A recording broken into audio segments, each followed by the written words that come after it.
En lo que se refiere al curso de biología, buenas tardes, quizá en lo que se refiere al curso de biología, es un curso bastante, podría decirse, algo complejo, pero si vamos de lo simple a lo difícil, será mejor llevarlo. Y es que hay una gran variedad de definiciones, una gran variedad de conceptos, pero vamos a hacerlo más llevadero primero hablando de generalidades, y eso es lo que veremos en la primera semana o en la primera clase del curso. Primero, definiendo qué es la biología como tal. Y en la biología como tal, nosotros mencionaremos que es el estudio de los seres vivos. Etimológicamente, biología significa estudio de la vida, logos, estudio, bio, vida, pero no diremos que estudia la vida, porque puedes llevar a confusiones, sino estudio de los seres vivos. Ciencia de la vida, pero estudio de los seres vivos. Solo de los seres vivos, no, todo a lo que tiene que ver con seres vivos te lo va a estudiar la biología. Y eso lo veremos en los dominios y en las ramas de la biología como tal. ¿Quién usó por primera vez el término biología? Jean-Baptiste de Monnet, conocido como Lamarck. Y Lamarck, ¿qué te dice entonces? Lamarck te dice que la biología comprende todo lo que se relaciona con los cuerpos vivientes y particularmente su organización, su desarrollo y composición. Esta definición se consideró a siglos atrás, pero en la actualidad no dista mucho de ella, ¿no? En la actualidad seguimos diciendo que biología te estudia todo lo que tiene que ver con seres vivos. Bien, pasaremos entonces a lo que es la siguiente diapositiva.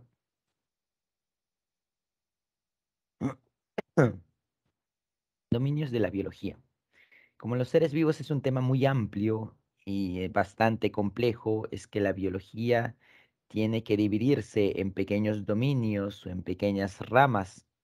Y encontramos como ejemplo estos. Estas no son todas las ramas, hay muchas más, pero vamos a describir las principales, ¿no? Primero que hay algunas que podemos inferir rápidamente a qué se van a dedicar. Por ejemplo, virología. Virología estudia los virus. ¿Y qué son los virus? Para empezar, los virus no son seres vivos. Los virus son catalogados como parásitos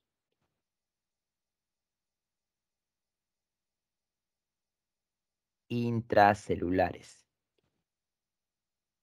Y es que los virus pueden generar una enfermedad, pueden llegar a dividirse, pueden llegar a sintetizar proteínas, pero todo eso lo hace dentro de una célula. Fuera de una célula no hace absolutamente nada. Es por eso que los virus no son considerados seres vivos. Pero ¿por qué lo estudiamos en la biología? Porque sabemos, hemos tenido como ejemplo el COVID, que pueden llegar a tener un gran impacto en los seres vivos, ¿no? Desarrollando enfermedades a través de la infección. Otro que podemos inferir rápidamente, ¿cuál es? Bacteriología. ¿Y qué te estudia la bacteriología? Las bacterias. Estudio de bacterias. Y las bacterias hay en todos lados, ¿no? Ahorita en nuestra laptop, computadora, tablet, celular, hay bacterias en la superficie. Asimismo, hay bacterias en la superficie de nuestra piel e incluso internamente tenemos bacterias. Pero esas bacterias, entonces, ¿por qué no nos generan daño? ¿Por qué no todas las bacterias son perjudiciales? De hecho, hay bacterias que son beneficiosas, como cuáles, por ejemplo, las bacterias de la llamada microbiota, la microbiota bacteriana, que ayuda en la síntesis de vitaminas, ya lo tocaremos en alguna clase. Y todo eso se encarga de estudiar la bacteriología. Protozoología, ¿estudio de quién? Estudio de los protozoarios. Protozoarios. Y los protozoarios con las bacterias podemos decir cuál es la diferencia entre ellos. La principal diferencia es que las bacterias son procariotas y los protozoarios son eucariotas. Eucariotas. Esa es la principal diferencia. Ya definiremos mejor qué es procariota o eucariota cuando hablemos de células. Los protozoarios, ¿dónde los encontramos? También en distintas superficies. En los lagos o ríos vamos a encontrar una gran variedad de protozoarios, por ejemplo. Puede que veamos un río Bueno, un lago cristalino, en Lima no, obviamente, sino en provincias quizá. Y digamos que eso está limpio y tomemos esa agua limpia y no necesariamente es así. Puede que esté lleno de protozoarios y eso nos genera alguna enfermedad. Es por eso que siempre debemos hervir el agua. La botánica, eso es para mí bastante conocido. Que te estudia las plantas. La zoología, también bastante conocido. Zoo, que significa animales. Te estudia los animales precisamente.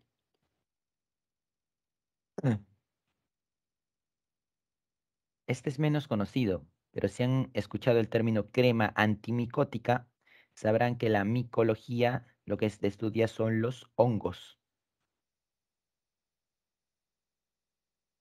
Hongos.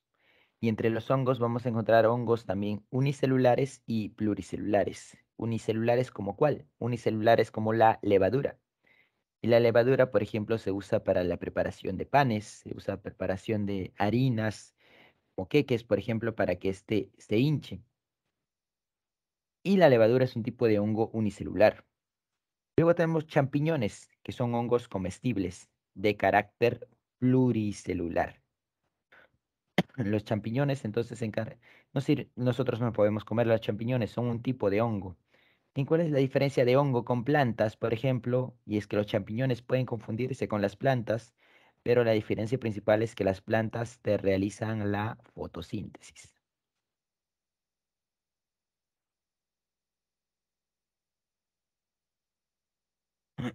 Fotosíntesis, producen su propio alimento.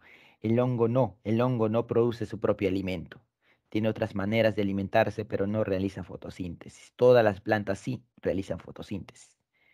Bien, ahora vayamos acá a estos otros dominios, quizás son menos conocidos. Por ejemplo, bioquímica. ¿Qué te estudia bioquímica? Podría etimológicamente química de la vida, química de los seres vivos. Y este segundo término es más exacto, química de los seres vivos.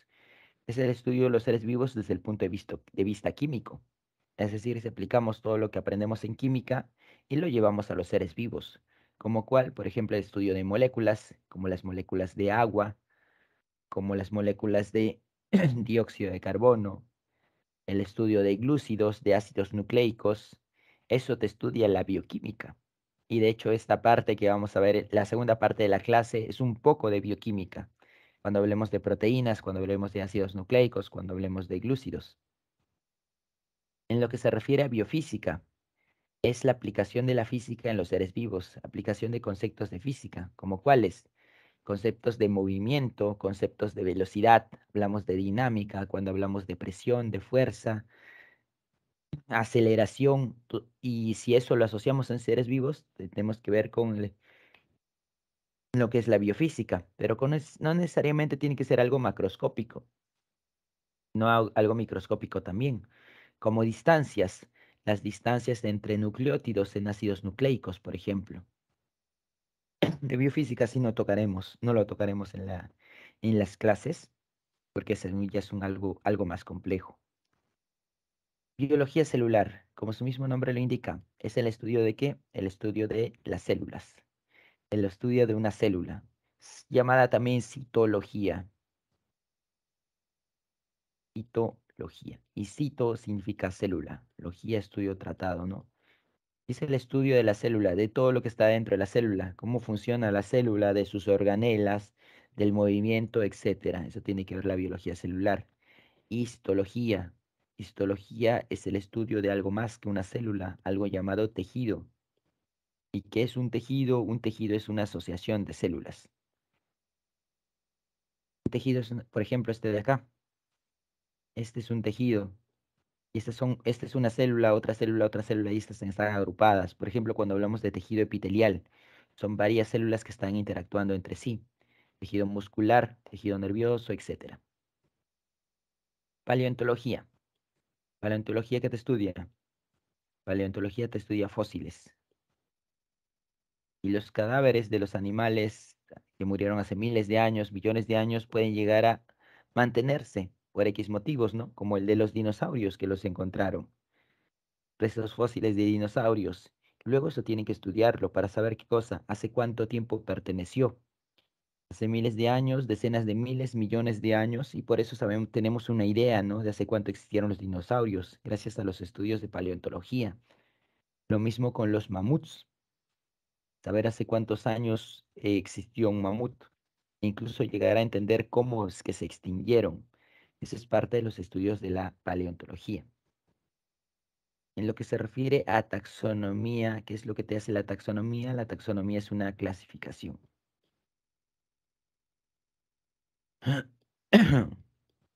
Clasificación. ¿Clasificación de qué? Clasificación de los seres vivos. Y es que los seres vivos son muy variados y se encuentran en grandes cantidades, ¿no? Hay millones de especies de seres vivos que podemos encontrar, contando las bacterias también. Entonces, ¿cómo los ordenamos? ¿Cómo los organizamos? En base a la taxonomía. Y la taxonomía los ordena en base a similitud. A las plantas, a todo lo que son plantas, todo lo que te realizan fotosíntesis en un solo grupo, las plantas. A todo lo que son animales en otro grupo, el reino animalía. A todos los son hongos en otro grupo, reino fungi. Y así. Luego teniendo grandes dominios, por ejemplo, el dominio eucaria, todo lo que son eucariotas, un solo dominio, todo lo que son bacterias, otro dominio. Y tendremos una clase también, una parte de clase que tiene que ver con la taxonomía, ¿no? Explicando eso. Ecología. Ecología, ¿qué te estudia? De ecología te estudia los ecosistemas.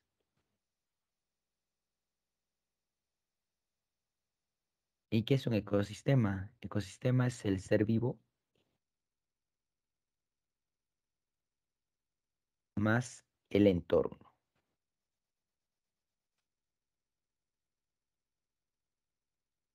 O sea, la ecología no solo te estudia los seres vivos, sino al entorno de los seres vivos, cómo interactúan los seres vivos entre sí y cómo interactúan con su entorno. Y esto etimológicamente incluso podemos inferirlo. Logía, estudio tratado. Eco, ¿qué significa eco? Eco viene del latín, del griego oikos, que significa casa.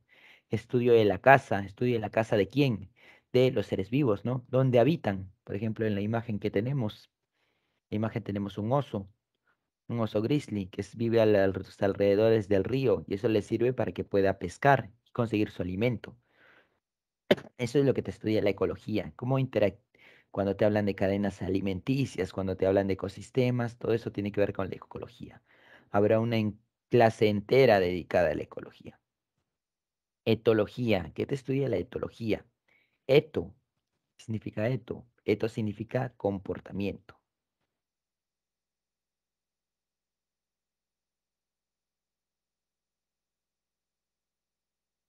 Comportamiento.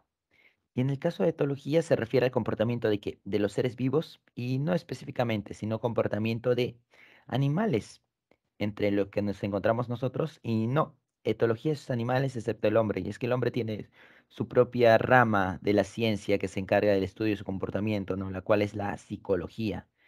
En el caso de etología, comportamiento de qué? Comportamiento de los perros, por ejemplo, de mascotas, sobre todo de domésticos, aunque también implican salvajes. Genética. ¿Qué te estudia la genética? La genética te estudia la herencia. No te estudia los genes, como muchas veces se dice, sino te estudia la herencia. ¿Y qué es la herencia? Nosotros entendemos como herencia lo que transmiten padres o abuelos a los hijos, pero no transmitir algo físico como una casa, un terreno, sino transmitir algo biológico, como cuál. Algo que siempre transmiten los padres a los hijos, por más que no quiera uno u otro, que es su ADN. Uno tiene el ADN 50% de la madre y 50% del padre, y eso es lo que se hereda.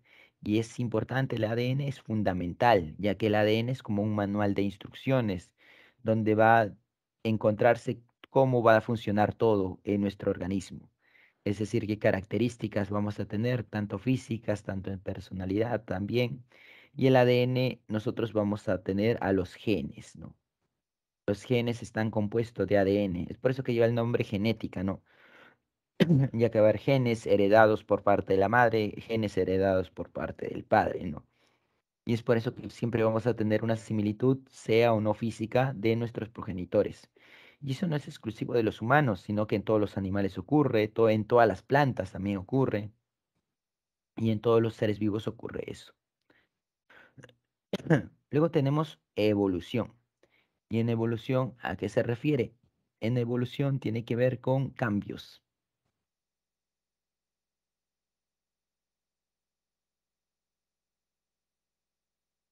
La evolución que te estudia es, estudia los cambios. ¿Cambios de qué? Cambios de los seres vivos. Pero cambio de los seres vivos en cuánto tiempo, en un año, en un mes, y no. Todos los seres vivos se ha demostrado que cambian, pero no es que cambien en un corto tiempo, sino cambian en un tiempo demasiado largo. ¿Como cuáles? ¿Como cuánto tiempo? Cientos de años, miles de años y millones de años. Ese es el cambio que se da en los seres vivos. Por ejemplo, acá tenemos el caso del humano y nosotros no somos iguales ahora que hace 200 años, por ejemplo. Es que hace 200 años nuestras costumbres eran un poco diferentes. No éramos tan sedentarios como lo somos ahora. Todo tipo de trabajo era netamente físico. Probablemente la tasa de obesidad era mucho menor a la que es ahora, ya que toda persona, salvo los aristócratas o no sé, ya que toda persona tenía que trabajar y la comida no era muy abundante y etcétera, ¿no? Es así que el entorno hacía que los cambios sean bastante diferentes, diferenciales entre una época y otra. Si nos vamos a 1000 años atrás, también íbamos a ser muy diferentes, probablemente menor vello, mayor cantidad de vello facial. Y si mientras más retrocedemos, la cantidad de vello facial va a aumentar, ya que nuestros antepasados no llevaban, tenían una gran cantidad de vello facial, como cualquier primate, ¿no? Fuimos perdiendo vello facial porque adquirimos las vestimentas y esas vestimentas reemplazaban al vello facial, es por eso que vamos perdiéndolo. Y de hecho se habla que desde acá a unos siglos el vello facial se va a desaparecer por completo. Y eso es poniendo como ejemplo con los humanos, pero con animales también ocurre lo mismo, ¿no? En épocas frías, los animales que fueron cambiando porque tenían que tener mayor cantidad de pelaje, tenían que cubrirse, etcétera. En épocas cálidas lo mismo, pierden su pelaje, etcétera. Todos los seres vivos cambian. ¿Y eso quién estudia esos cambios? La evolución. Luego llegamos a estos dos últimos, biotecnología y bioinformática. ¿Biotecnología qué es? Biotecnología es el uso de tecnología con seres vivos. La tecnología sirve para satisfacer nuestras necesidades, ¿no? ¿Como cuál? Como la generación de fármacos. Y para eso nos sirven los seres vivos. ¿En qué sentido? Para experimentos, por ejemplo, para la generación de vacunas usamos seres vivos como los ratones, por ejemplo. Para medicamentos también podemos incluso llegar a usar bacterias, ratones para experimentos, generación de insulina, también insulina recombinante como medicamento, también usamos. Todo eso es biotecnología, pero la biotecnología no es algo necesariamente sofisticado, sino que el uso de levaduras para la generación de panes, para la generación de queques, el uso de levaduras de cerveza, precisamente para la generación de bebidas alcohólicas, también es un ejemplo de biotecnología. Y eso es algo que se ha hecho hace siglos, ¿no? Que hace siglos se lleva haciendo. Así que biotecnología es la tecnología usando seres vivos. En lo que se refiere es bioinformática, es el uso de informática para el estudio de los seres vivos. ¿Y qué es la informática? La informática es la manipulación de información, ¿no? El control de información. Y eso se realiza en las computadoras.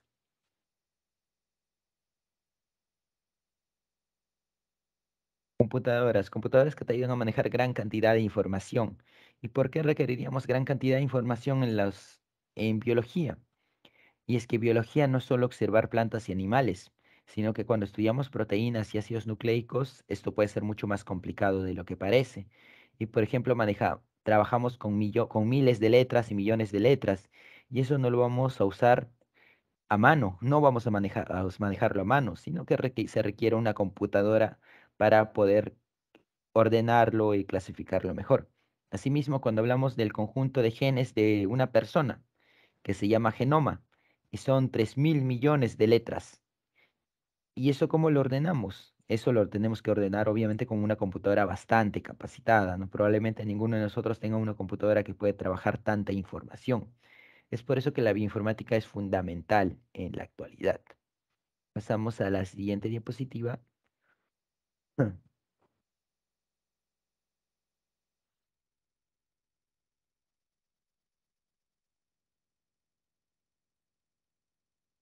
Ok, a ver. Los elementos químicos, estudio de tejidos, restos humanos, herencia. En todo caso, se podría relacionar mucho la evolución con la ecología porque según su entorno, ellos y su interacción se dieron los cambios. Sí, aunque evolución es a lo largo del tiempo, ¿no? En ecología tú puedes estudiar, por ejemplo, un mar en un determinado momento. No requieres ir a 100 años atrás para estudiarlo. O un río en ese momento, ¿no? ¿Qué estudiaría ecología, por ejemplo? Un río cualquiera, ¿no? Que esté cerca de su casa, y estudiar a todos los seres vivos que están en ese río, ¿no? En ese río, en esa orilla, y cómo interactúan. Por ejemplo, no puede que no haya osos, pero haya aves que se coman a los peces, y ese es un ejemplo, ¿no? Un ejemplo de cadena alimenticia, por ejemplo. Luego, quién se alimenta de las aves, etcétera. Esa es la ecología, estudiar el entorno. Luego, la evolución, sí, es adaptación al entorno, pero un entorno mucho más grande, ¿no? Ecología suele centrarse en algo mucho más pequeño. Características de los seres vivos. Y cuando nos preguntan qué son los seres vivos, nosotros tenemos que responderlo en base a las características.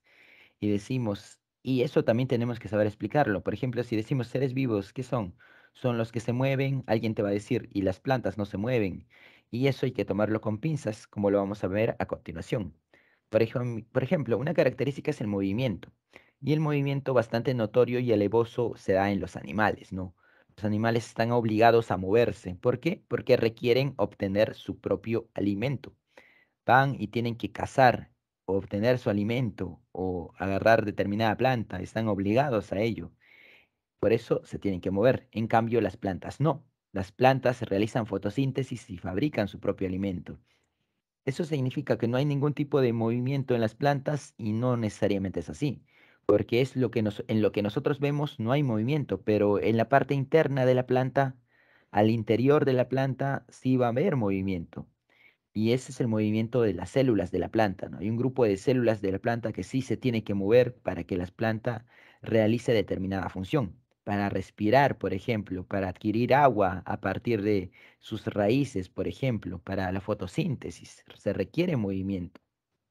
Es por eso que internamente hay movimiento en la planta. No tiene que moverse como un animal para decirle que se mueven. Lo mismo con los hongos, ¿no? Hay movimiento interno. Y los protozoarios y bacterias que son unicelulares, estos sí se mueven.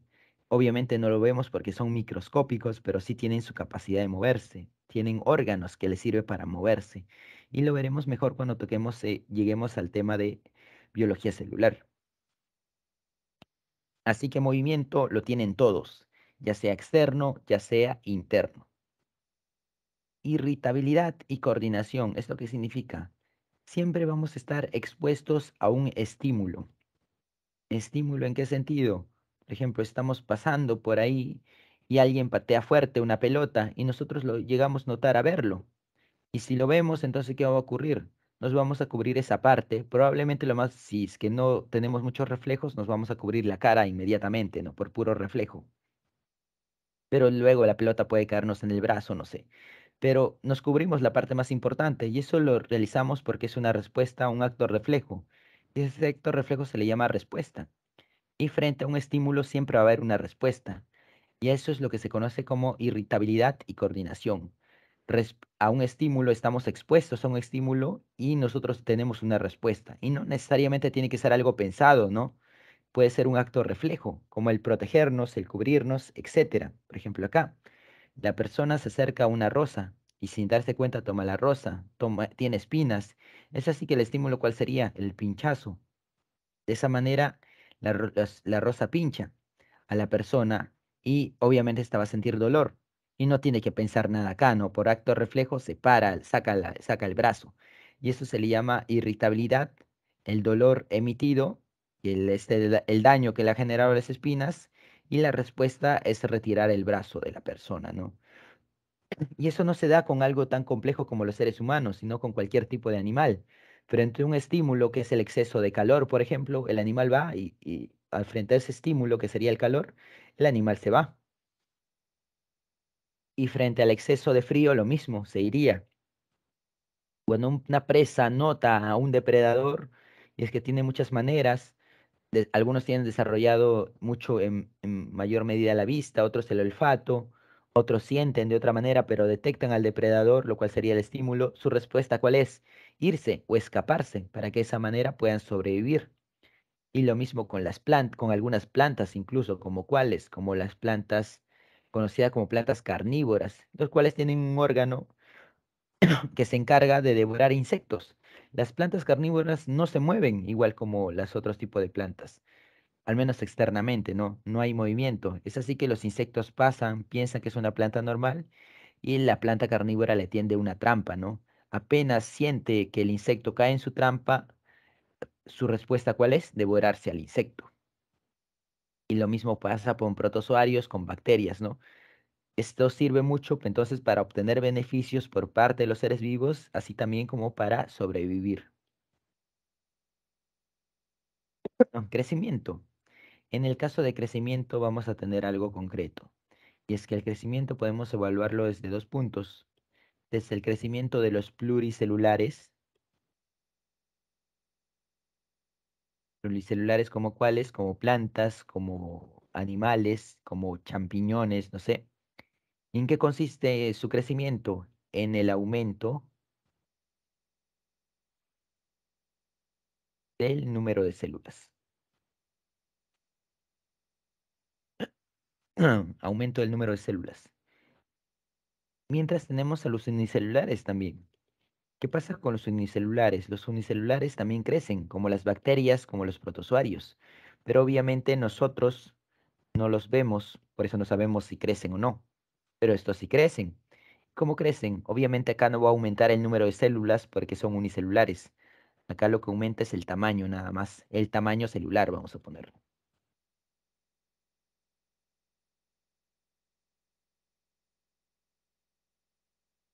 Tamaño celular. Es así que todos crecen. La célula aumenta de tamaño. ¿Qué pasa con nosotros hace 10 años? Teníamos un menor número de células, por eso teníamos un menor tamaño. Mientras vamos creciendo, el número de células va a aumentar.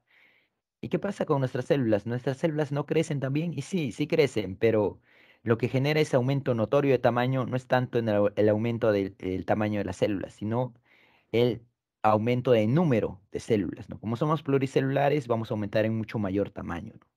Que los unicelulares que solo tienen que conformarse con el tamaño celular. Bien,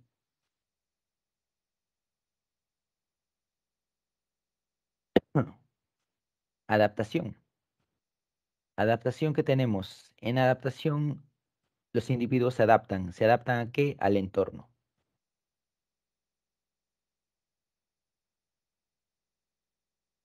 ¿Para qué se adaptan al entorno? Para sobrevivir. Y es que si no se adaptan al entorno, se mueren. Y no es que se muera un individuo, ¿no? Sino que la especie en sí se extingue. Es por eso que hay esa adaptación. Y esa adaptación es una consecuencia de la evolución. Y es que esos cambios que se dan en los seres vivos, que la evolución no es que se da porque sí, no es que se da por las puras, sino que sí sirve para que los individuos se adapten y de esa manera puedan sobrevivir. Las especies se adaptan frente a ello. Y el cómo se realiza eso lo tocaremos más adelante cuando hablemos específicamente de evolución. Por ejemplo, acá tenemos dos imágenes. En las dos parece que solo hay hojas, pero no es así. Acá tenemos un camaleón y acá tenemos un insecto que tiene forma de hoja. Y ambos se adaptaron al entorno. ¿A qué tipo de entorno? Bueno, en un entorno salvaje, un entorno hostil, que cualquier depredador que los note los va a devorar inmediatamente. Por ejemplo, acá el camaleón, si un águila pasa por ahí, no lo va a lograr ver por más que su vista esté bien desarrollada, y eso sirve para que el camaleón pueda salvarse.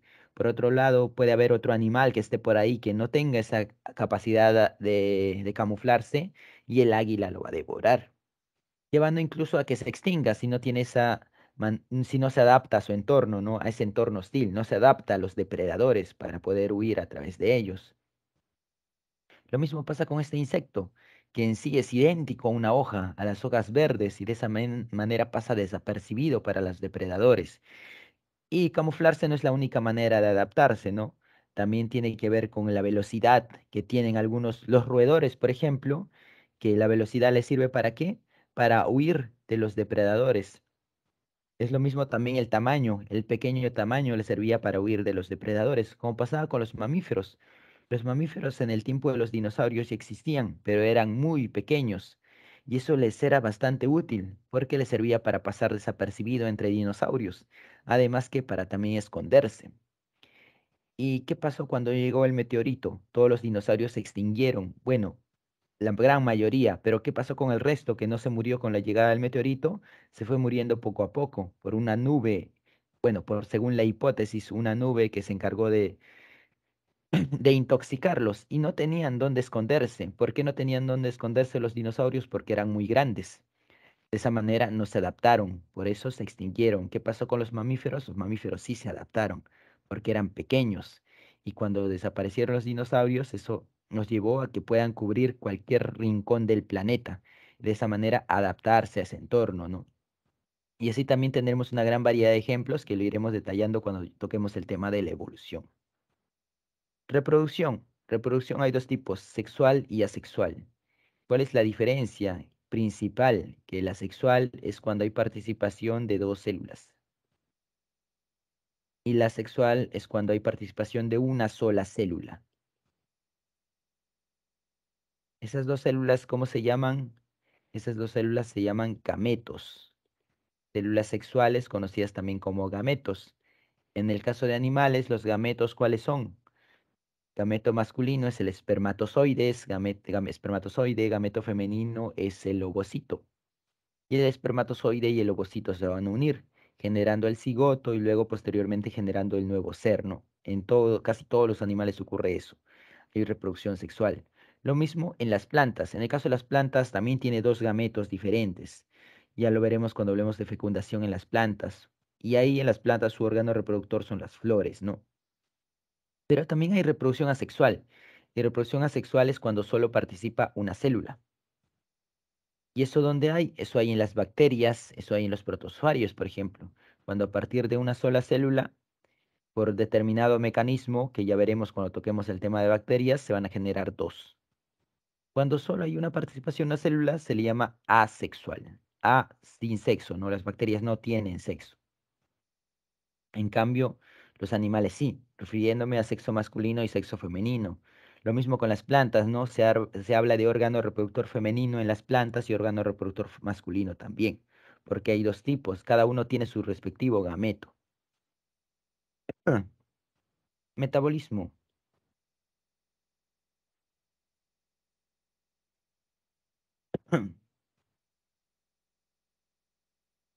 Su adaptación depende mucho de qué opciones vayan tomando para protegerse.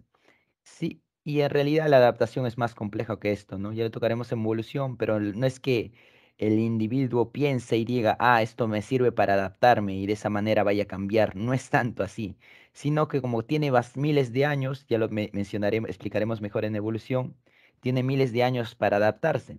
Y si no se adapta en ese tiempo, se termina extinguiendo, ¿no? Solo piensen en todos los animales que hay en la actualidad, es porque se adaptaron a su entorno y hubo otra gran cantidad de animales que no se adaptaron y es por eso que se extinguieron. Y como fue hace mucho tiempo, obviamente no tenemos noción acerca de ellos. Metabolismo, reacciones químicas. Metabolismo son reacciones químicas. Reacciones químicas que se le podría decir reacciones metabólicas también. Y es que acá, al menos en la segunda parte de la clase, vamos a hablar mucho de moléculas. Y esas moléculas no están quietas, no son estáticas, sino que cambian constantemente. Y es que acá vamos a tener dos tipos de reacciones químicas o metabólicas, cuáles son las llamadas anabolismo. ¿Y anabolismo qué es? Anabolismo es síntesis.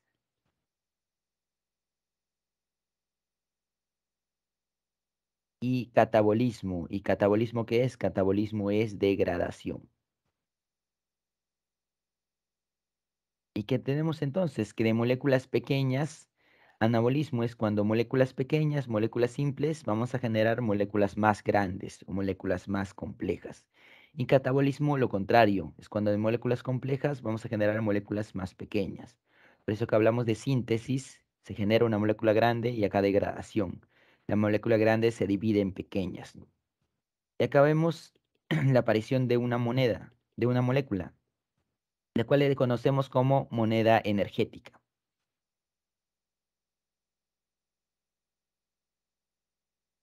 moneda energética. ¿Y esa cuál es? Es el ATP, la cual es fundamental para todos los seres vivos. Todos los seres vivos requieren energía para realizar cualquier tipo de acción. Incluso si no estamos realizando absolutamente nada, estamos echados en nuestra cama, estamos gastando energía, estamos gastando ATP. Y eso nosotros, al menos los animales, lo obtenemos de los nutrientes. Y cada tipo de ser vivo tiene su manera de obtener ATP, pero todos lo requieren, requieren ATP. Lo veremos también en otras clases, a cada rato mencionaremos el ATP. Homoestasis, ¿qué se refiere? Homeo significa equilibrio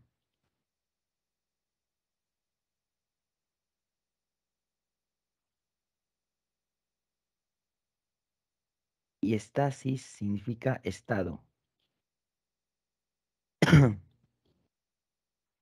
Es un estado de equilibrio que tienen que tener los seres vivos de manera interna.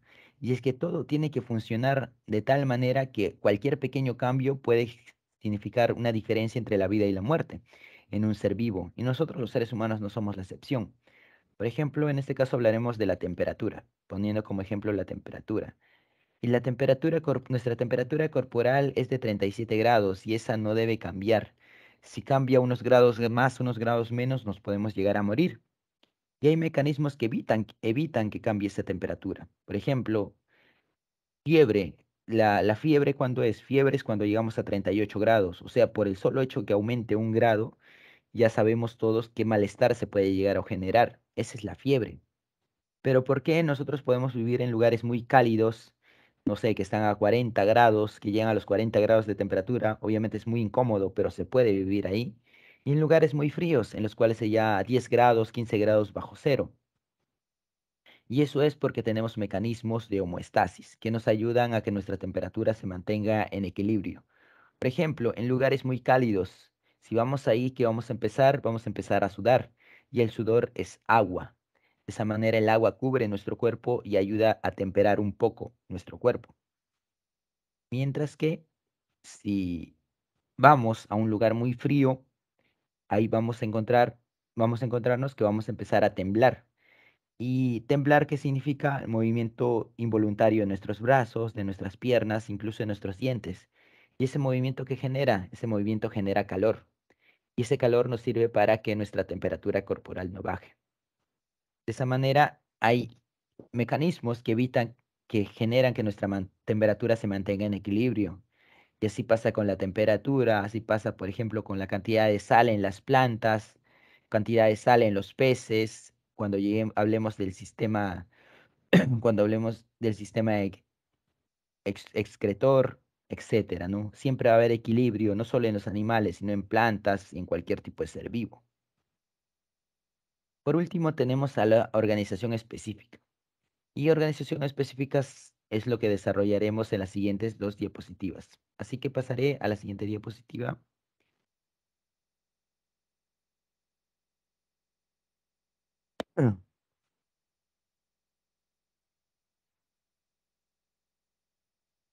Bien, en los niveles de organización.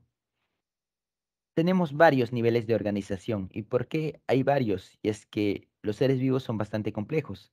Y vamos a comenzar desde lo más simple de todos. ¿Y eso cuál es? El nivel atómico. Y acá vamos a encontrar los llamados bioelementos. ¿Por qué son bioelementos? Porque vamos a encontrar los elementos químicos propios de los seres vivos. Hay una gran variedad de elementos químicos, más de 100 si no me equivoco, y entre ellos hay un grupo que va a encontrarse en los seres vivos y obviamente tiene un rol en la función de los seres vivos y hablaremos acerca de ellos. Cuando unimos estos elementos químicos, átomos de diferentes elementos químicos, vamos a construir una molécula. Por ejemplo, en este caso la molécula de agua. Y acá subimos al siguiente nivel, ¿no? Al nivel molecular. Y acá podemos hablar de biomoléculas, por ejemplo.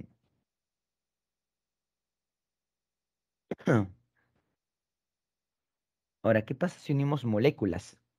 Si unimos moléculas vamos a generar algo llamado macro. Macro es mayor, ¿no? Grande. Macromolecular.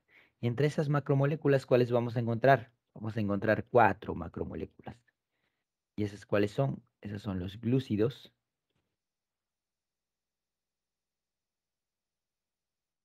Esas son las proteínas.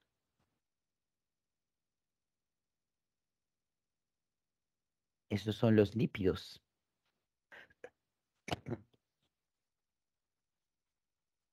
Y esos son los ácidos nucleicos. Ese es un ejemplo de macromoléculas. Entonces, cuando unimos moléculas, vamos a llegar al nivel macromolecular. Luego, cuando unimos macromoléculas, ¿qué encontramos? Encontramos a los complejos supramoleculares. ¿Como cuál? Como la membrana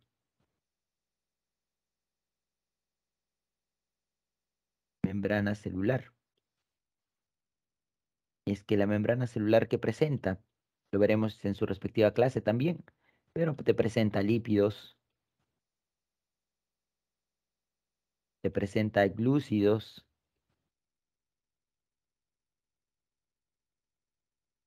te presenta proteínas. También encontramos acá en complejos supramoleculares al núcleo. Y te encontramos acá los virus también.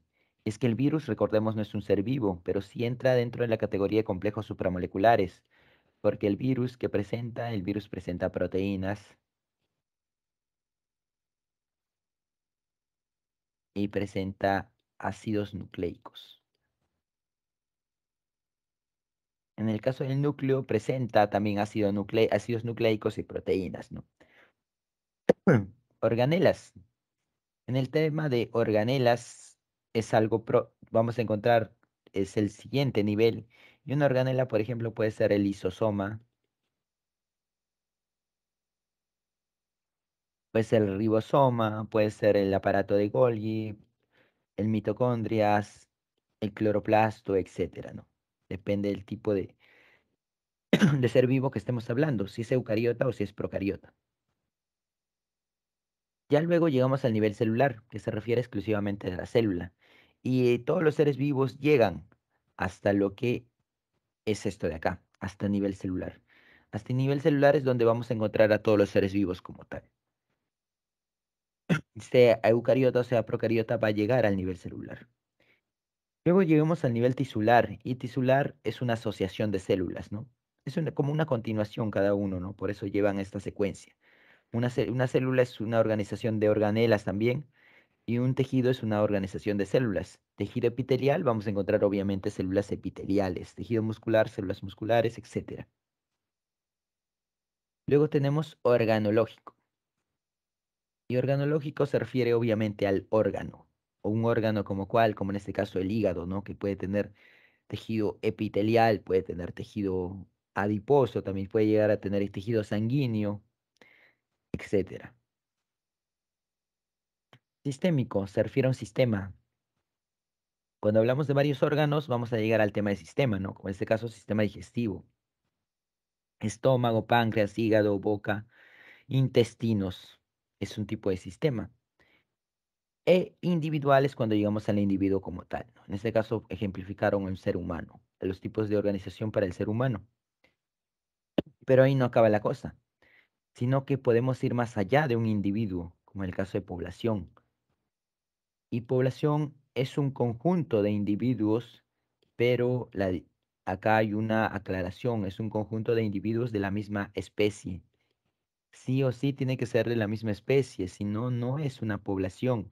Como vemos ahí, tenemos un conjunto de lo que parecen ser alces o venados, y todos esos son una misma especie. ¿Qué pasa si acá ponemos, te dicen, es un conjunto, es un grupo de alces y hay un lobo por ahí?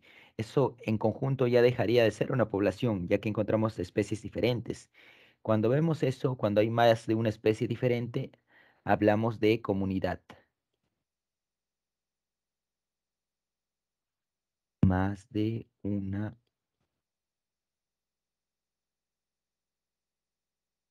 especie diferente.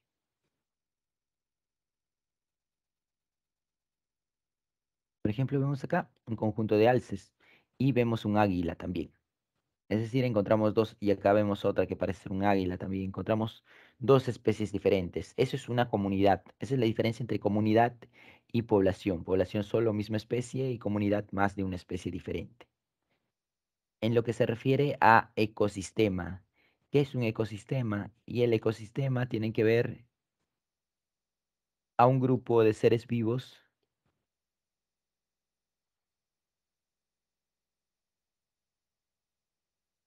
más su entorno. Es decir, en una pregunta que te pudieran hacer, por ejemplo, tenemos un grupo de alces con un águila que se encuentran en el borde de al borde de un río. En ese caso, por ejemplo, si te hacen una mención específica del entorno, es que se está hablando de un ecosistema. Y es que un ecosistema dejamos de tomar en cuenta solamente a los seres vivos, acá vemos una serpiente también, sino tomamos en cuenta también al territorio en el que se encuentran, ¿no? Por ejemplo, ahí están cerca de un río, vemos también montañas, nubes, etcétera. A partir de una imagen donde te detalla el entorno, es que se está hablando de un ecosistema. Ecosfera, ¿qué es una ecosfera?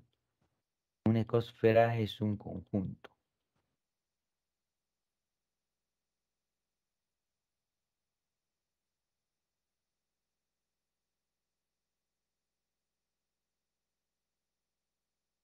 de ecosistemas, conjunto de ecosistemas en el planeta. Esa es la ecosfera, un conjunto de ecosistemas que se puede fácilmente confundir con biosfera. Y biosfera es todo el planeta, cada rincón del planeta en el cual hay seres vivos, ¿no?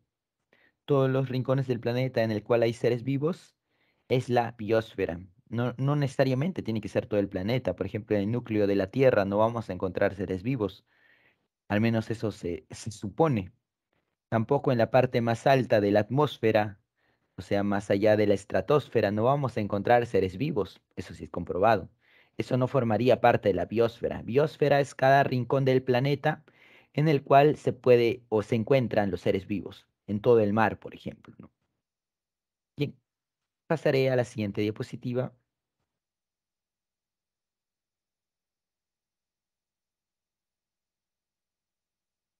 Mm. Hasta acá tenemos entonces lo que eran las características, el nivel características de los seres vivos. Haciendo una pausa a lo que es la biología, entraremos a detallar lo que es método científico, ya que el método científico no es propio de la biología, sino tiene que ver con las ciencias como tal. Es que la biología es un tipo de ciencia pura, un tipo de ciencia fáctica, es decir, que se puede probar todo tipo de información respecto a ella. Por ejemplo, toda la información que les acabo de brindar es algo que se puede probar, que se puede corroborar. La biología no es la única tipo de ciencia de ese sentido, sino también encontramos en la física, encontramos en la química, encontramos a las matemáticas, son ciencias puras. En el caso de la biología, entonces tenemos método científico, vamos a usarla como ejemplo. ¿En qué consiste el método científico? Vamos a describir una situación quizá más o menos cotidiana para entenderlo mejor. Primero tiene que haber siempre una observación de un fenómeno. Por ejemplo, nosotros llegamos a nuestra casa y al llegar a nuestra casa sabíamos que tenía que estar todo cerrado, pero llegamos y encontramos la puerta abierta, junta en todo caso, ¿no? La puerta junta la encontramos, luego salimos, en ese caso, entramos, perdón, a nuestra casa y al observar la puerta junta y vemos un desorden y nosotros nos quedamos al lado de la puerta. Y es que ante la sospecha de que alguien pudo haber entrado, primero observamos al lado de la puerta para poder salir, ¿no? Para poder escaparnos en caso pase algo.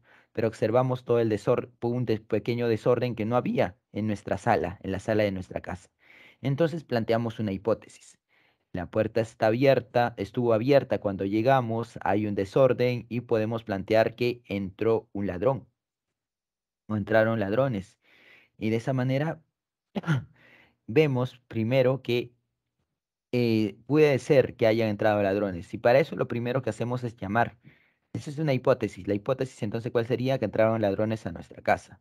Entonces nos quedamos al lado de la puerta y cuál sería nuestra corroborar si pasó eso o no. Al hecho de corroborar esa hipótesis llamada también como suposición, es algo que pudo haber ocurrido, que pudo haber pasado, y en base a la información que nosotros tenemos, realizamos esta suposición. Y es que nuestra información que tenemos, ¿cuál es? Que nadie debió, que todos debieron haber salido y que la puerta debió haber estado cerrada y que no debía haber desorden.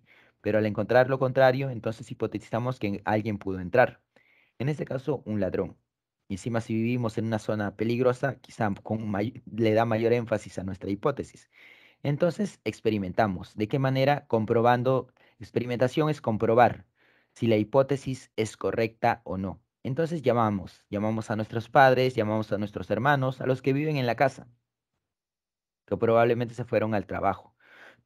Y es así que llamamos y nos contesta, llamamos a nuestro hermano mayor y nos contesta y nos dice que él se encuentra a una cuadra de la casa, solo que había regresado a recoger un documento que era urgente y se lo olvidó y dejó la puerta abierta, ¿no? Y es así que mediante ese experimento, esa llamada que realizamos, tenemos que la hipótesis fue incorrecta, ¿no? No había un ladrón si no había sido nuestro hermano. Y los resultados serían esos precisamente. Los resultados son que la hipótesis fue incorrecta. No había ladrón, sino que fue un descuido del hermano mayor, ¿no? Y las conclusiones serían las siguientes, ¿no? No hubo un ladrón, sino fue un descuido como tal. Entonces llegamos, ordenamos todo y evitamos que vuelva a pasar, ¿no? Ese es un ejemplo con un método, con algo cotidiano que puede ocurrir, ¿no? Pero ¿cómo hacemos en la ciencia?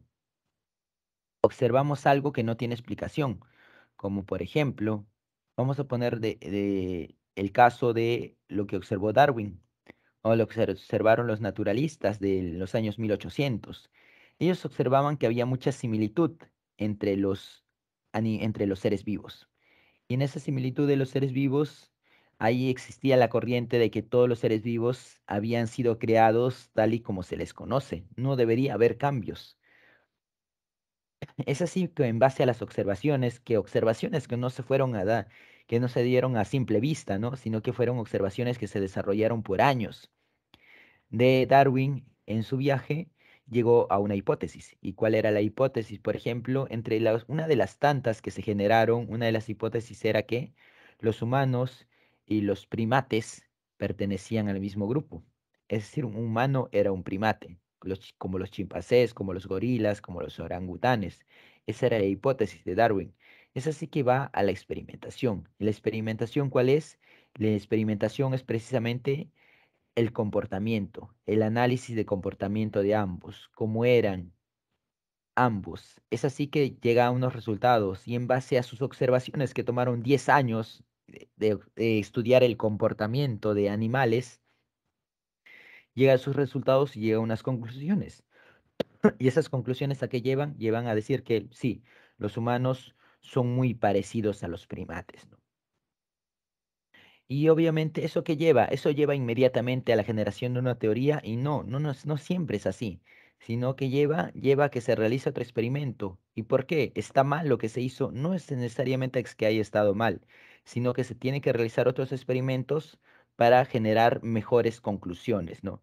Por ejemplo, cuando ya no estuvo Darwin y se quiso corroborar ello, ¿qué se tenía? Se tenía fósiles. Se tenía restos óseos de primates. ¿Y qué se hizo? ¿Qué tipo de experimentos? Generaron medidas. ¿Qué tan diferente era el cráneo de los primates con el ser humano? El fémur, el húmero, el radio, los huesos, ¿no? De los primates. Y de esa manera se generaron las mismas conclusiones, ¿no? Que el humano pertenecía al grupo de los primates, generando una conclusión mucho más robusta. Y con el resto de animales se hizo lo mismo, que había animales que se semejaban a otros, los perros a los lobos, los gatos a los tigres, por ejemplo, y que todos pertenecían a un mismo grupo, y que ese mismo grupo en algún momento tuvo un antepasado en común. Y eso lleva a la teoría de la evolución. Es decir, una teoría no nace de un experimento, nace de muchos experimentos, de muchas conclusiones. Y una teoría en ciencia no es lo mismo que una suposición. Una teoría es algo que te explica un fenómeno observado. Y es una verdad hasta que se demuestre lo contrario, ¿no? Es decir, si tú quieres desmentir una teoría, en este caso una teoría en biología, tienes que demostrar lo contrario. ¿Y cómo demuestras lo contrario? Mediante el método científico también. Tienes que guiarte bajo estas mismas reglas para querer refutar esa teoría, por ejemplo. ¿Y qué es lo que se refiere a ley? Y una ley va mucho más allá de la teoría, ¿no? La teoría te explica más o menos cómo ocurrió ese método, ese cambio, ¿no? Entre los individuos, entre los seres vivos. Cómo es que tuvieron un ancestro en común, por ejemplo. Pero la ley va mucho más allá. Y es por eso que las leyes son algo propio de la física, por ejemplo, de la química, la ley de los gases nobles, por ejemplo, la ley de la gravitación universal, que es explicada no en base a experimentos, sino en base a ecuaciones. Y esas ecuaciones llevan a poder describir que en cualquier parte del universo, cualquier cosa que tenga materia va a tener una fuerza gravitatoria.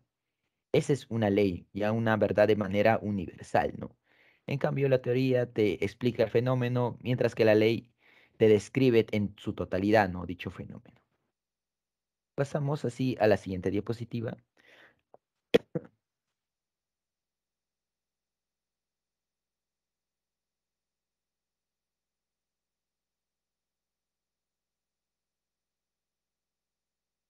La polilla de Madagascar, propuesta por Darwin. Y sí, Darwin, nosotros tenemos la idea de teoría de evolución, ¿no? Pero hay muchos, o sea, tuvo varios años, 10 años, 15 años, para realizar diversos tipos de observaciones, ¿no? Ya cuando toquemos el tema de evolución hablaremos más del tipo de animales que llegó a estudiar. ¿Se da para cualquier teoría que existe en la biología? Sí, cualquier teoría fue producto del método científico. Y como le digo, si quieres refutarla, lo refutas también con el método científico, ¿no? Y de hecho, había teorías que fueron refutadas, por ejemplo, que ya explicaremos más adelante. Composición química de la materia viva.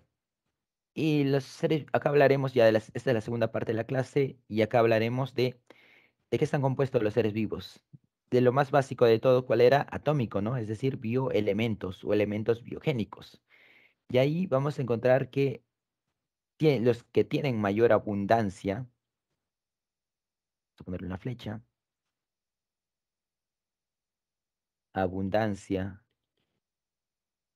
son los llamados bioelementos primarios o principales. ¿Quién lo vamos a encontrar en mucho mayor medida que todos? Al carbono. Y luego está el denominado chon, ¿no? El hidrógeno, oxígeno y nitrógeno, que lo vamos a encontrar en todos lados. Bioelementos secundarios. Acá tenemos al calcio, el fósforo y el azufre. En el caso del calcio, por ejemplo, ¿dónde encontramos el calcio? El calcio nosotros lo vamos a encontrar en los huesos. Y es que quizá hemos escuchado que nos dicen que consumamos calcio para nuestros huesos. Y sí, el calcio sirve para el fortalecimiento de los huesos. El fósforo, ¿dónde lo vamos a encontrar? El fósforo lo vamos a encontrar en ácidos nucleicos. Ácidos nucleicos como el ADN, como el ARN.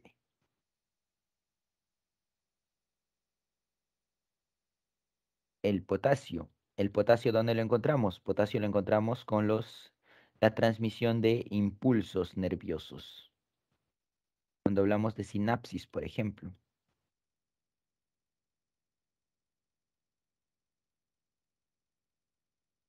Hmm. El azufre. ¿El azufre dónde lo encontramos? El azufre lo encontramos en proteínas.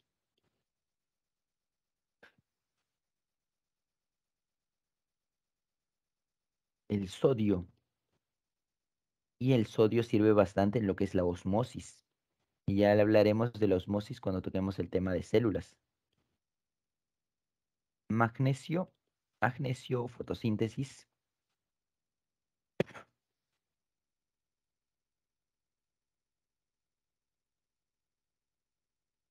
Cloro. ¿Dónde encontramos el cloro? El cloro lo encontramos en el ácido clorhídrico. ¿Y el ácido clorhídrico para qué sirve? Para degradar los alimentos en el estómago. Lo mencionaremos cuando hablemos del sistema digestivo. Y el hierro, ¿dónde lo encontramos? El hierro lo encontramos en la hemoglobina.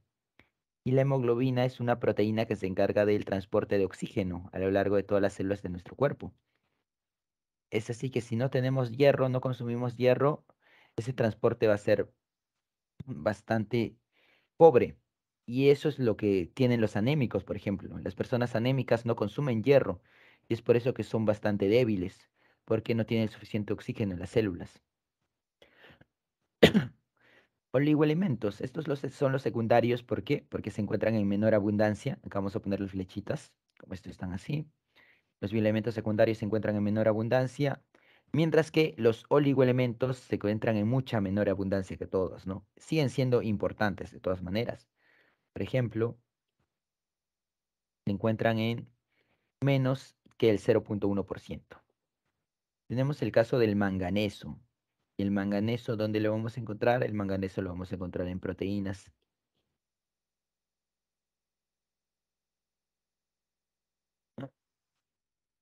El caso del yodo. ¿El yodo dónde lo encontramos? El yodo lo encontramos en la tiroxina. Es la tiroxina. La tiroxina es un tipo de hormona. Por ejemplo, la glándula tiroides que se encarga de producir tiroxina. Y eso nos sirve para el crecimiento, por ejemplo. Si no consumimos yodo, no creceríamos adecuadamente. Y eso lo tocaremos también cuando hablemos de hormonas. El cobre. El cobre lo vamos a encontrar en una variante de la hemoglobina llamada hemocianina. Y la hemocianina lo tienen los artrópodos para el transporte de oxígeno, ¿no? Cobalto. El cobalto nosotros lo vamos a encontrar en la vitamina B12 llamada cobalto, cobalamina.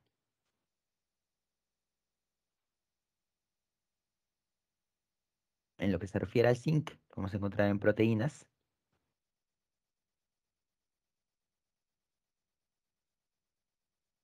En lo que se refiere al flúor, lo encontramos en los dientes, en el esmalte de nuestros dientes, que es lo que cubre nuestros dientes, ¿no? De hecho, las cremas dentales tienen flúor, mientras que el molibdeno, selenio y cromo lo encontramos en lo que son proteínas, en algunas proteínas, muy pocas proteínas.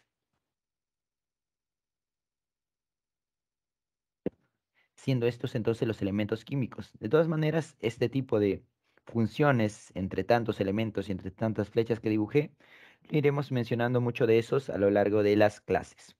Pasaré a la siguiente diapositiva. Mm,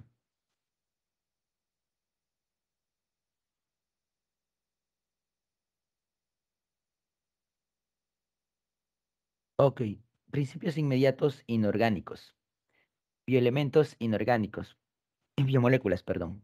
Pasamos de los bioelementos a las biomoléculas. Y en las biomoléculas tenemos, por ejemplo, biomoléculas inorgánicas y vamos a tener las biomoléculas orgánicas. Y acá en biomoléculas inorgánicas, ¿como cuáles? ¿Por qué se llaman inorgánicas? Y eso se los mencionarán en química seguramente también. Y es que inorgánica es porque no presenta carbono. El carbono es tan importante que a todo lo que tiene carbono se le dice orgánico y a todo lo que no tiene carbono se le dice inorgánico, con excepción del CO2, porque el CO2 ya está en la atmósfera, ¿no? No conforma una estructura de nosotros, sino que está en la atmósfera y nosotros lo absorbemos nada más. Por eso el CO2 forma parte de lo que son biomoléculas inorgánicas también. ¿Cuál es la principal de biomoléculas inorgánicas? Es el agua. Y en el caso del agua que tenemos, el agua es un solvente universal, se le dice, pero universal entre comillas. ¿Qué significa solvente universal? Que puede interactuarte con cualquiera. Se interactúa con proteínas, con glúcidos, con ácidos nucleicos, pero hay una excepción. ¿Cuál es esa excepción? La excepción termina siendo los lípidos. El agua no te interactúa con los lípidos, no te interactúa con las grasas. Por ejemplo, el aceite es un tipo de grasa. Es así que cuando sabemos que el agua y el aceite no se van a mezclar, por más que lo movamos como lo movamos, no se mezclan porque no forman enlaces. Con el resto de moléculas sí, se va a mezclar el agua. Función mecánica amortiguadora. Y eso sirve para amortiguar, por ejemplo, el movimiento de los huesos. Y es por eso que el agua lo vamos a encontrar en el líquido sinovial.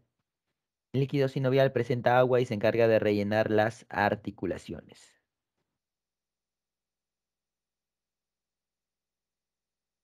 ¿Y una articulación para qué sirve? Una articulación sirve para que nuestros huesos puedan moverse, ¿no? Moverse sin fricción. Si no hubiera líquido sinovial, habría fricción, habría dolor, básicamente no podríamos movernos.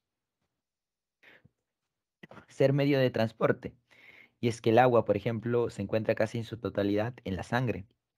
Y en la sangre es un medio de transporte por excelencia para todos los animales, ¿no? Transporte de oxígeno, transporte de nutrientes, transporte de dióxido de carbono, etcétera. Y no solo en los animales, sino también en los vegetales. Y es que en los vegetales tenemos el llamado xilema y floema. Cuando el agua se requiere transportar de raíz a las hojas va a pasar por estos conductos. Estos conductos están repletos de agua, transporte de nutrientes, transporte de glucosa, etcétera. Ya hablaremos mejor de estos dos cuando toquemos el tema de tejidos en plantas. Alto calor específico. ¿Y eso qué significa? Alto calor específico hace referencia a que el agua se evapora a qué temperatura? A los 100 grados Celsius. Es por eso que en la gran mayoría de veces nosotros vamos a encontrar agua en estado líquido, porque la Tierra como planeta no hay no hay lugares donde vamos a llegar a 100 grados Celsius, salvo sea la lava, no sé, pero como entornos no vamos a llegar a encontrar esa temperatura. Eso implica que en cualquier lugar que vamos a ir, no es el agua que siempre vamos a necesitar, siempre va a estar en el estado líquido. Mientras que cuando llega a estado sólido sí es fácil de recuperarlo, ¿no? Volverlo a estado líquido. En cambio, si se convierte en gas, no es muy fácil de recuperar lo que digamos. Termorregulador es, como se ha mencionado, sudoración para mantener la homeostasis en nuestro cuerpo, mantener el equilibrio. Alta tensión superficial, ¿y eso qué significa? Eso significa que las moléculas de agua están muy unidas y acá nosotros hablamos de cohesión. Cohesión. Y es que forman enlaces y esos enlaces, un enlace no es muy fuerte, pero tantos enlaces que forman entre ellas genera un espacio, una cohesión, ¿no? Es por eso que cuando se rompe la tensión superficial para que se rompa, tiene que haber un gran impacto. Como por ejemplo ponernos sobre el agua, ¿no? Cuando nos podemos a nadar. Es por eso que se requiere fuerza para romper esa tensión superficial. No es tan, es por eso que cansa ponernos a nadar. No es que el agua se esté así nada más quieta. Cuando sumergimos nuestros brazos tenemos que ejercer fuerza para ponernos a nadar. Por ejemplo, acá vemos, hay insectos que pueden quedarse parados sobre el agua. ¿Y eso por qué? Porque el impacto, el área no es muy grande, sino que el impacto se centra en un solo punto. Y porque sus patas, la superficie de sus patas es muy pequeña. Es así que en ese punto donde ejerce el impacto, el agua se une de tal manera que soporta ese impacto, soporta el peso del insecto y no se va a romper. Es por eso que hay mosquitos que pueden pararse sobre el agua. Es así que también hay lagartijas, por ejemplo, que pueden llegar a correr. Hay un tipo de lagartija que corre a través del agua. Es bastante curioso cómo lo hace, porque lo hace de manera tan rápida que antes que se rompan estos enlaces ya está en otro lado. Mantener húmedas las membranas, y esto tiene que ver con la adhesión. Y eso es útil sobre todo para las plantas, ¿no? Que requieren siempre agua. Es así que cuando llueve no es que el agua se resbale entre las hojas, sino que se mantiene en las hojas para que las plantas puedan adquirirla cuando lo necesiten. Los mismos con animales que mantienen la piel húmeda, como los sapos. ¿Y esto por qué se da? Porque el agua tiene una capacidad de adhesión. Es por eso que también nosotros podemos mojarnos. Es decir, cuando nos cae agua, el agua se pega un poco a nuestra piel. No es que se resbale inmediatamente. Y eso es por esa capacidad de adhesión. Pasaremos a la siguiente diapositiva.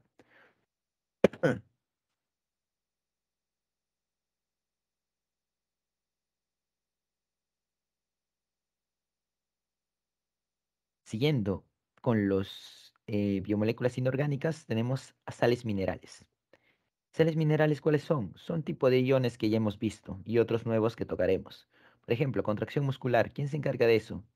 De eso se encarga el calcio. El calcio se encarga de la contracción muscular. La transmisión del impulso nervioso. ¿Quién se encarga? Se encarga el potasio. Mantenimiento de equilibrio osmótico. ¿Quién se encarga? Se encarga, por ejemplo, el sodio y también el cloro. Se puede encargar de eso. Forma parte de las estructuras. Acá vamos a encontrar los llamados fosfatos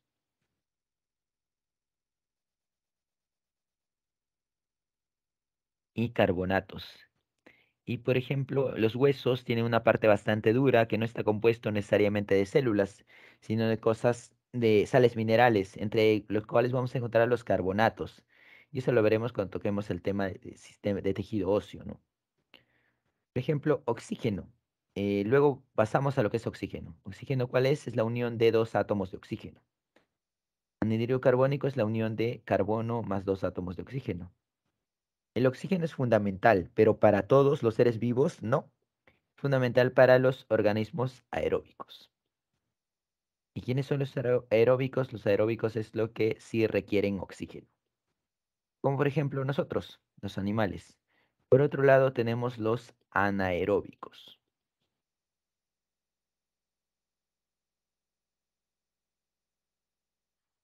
Y los anaeróbicos no requieren oxígeno. De hecho, les puede llegar a ser perjudicial incluso el oxígeno, puede llegar a ser veneno para los anaeróbicos. Para nosotros no, es fundamental. ¿Por qué? Porque el oxígeno nos sirve para obtener ATP, mayor cantidad de ATP. ¿Y el ATP dónde nosotros lo obtenemos? El ATP nosotros lo obtenemos en la respiración celular. El sector final de protones en la respiración celular. Y esto lo entenderemos mejor cuando toquemos el tema precisamente de respiración celular. En lo que se refiere a dióxido de carbono, gas respiratorio, el dióxido de carbono lo vamos a encontrar en la atmósfera. Nosotros absorbemos oxígeno en la respiración y a la hora de expirar, de botar el aire que hemos absorbido, devolvemos dióxido de carbono, ¿no? Y es así que la atmósfera se llena de dióxido de carbono. Pero ¿cómo se mantiene ese equilibrio? Gracias a las plantas. Y es que las plantas hacen lo contrario. Las plantas te absorben el dióxido de carbono y te botan el oxígeno. ¿Y por qué hacen eso? Porque el dióxido de carbono es fundamental para la fotosíntesis. Y es que es una fuente de carbono para generar su propio alimento de las plantas. ¿Y cuál es el alimento de las plantas? La glucosa. Se dice responsable del efecto invernadero también. Y es que el dióxido de carbono está en la atmósfera y evita que el planeta se congele. Si no hubiera dióxido de carbono, la temperatura sería mucha más baja a la que lo conocemos. Es así que el efecto invernadero es algo positivo. El problema es cuando hay un exceso de dióxido de carbono por las fábricas, por ejemplo, ¿no? Y eso lleva a que el planeta sí se atempere, pero se caliente de más. Y eso genera precisamente el llamado calentamiento global. Pasaremos a la siguiente diapositiva.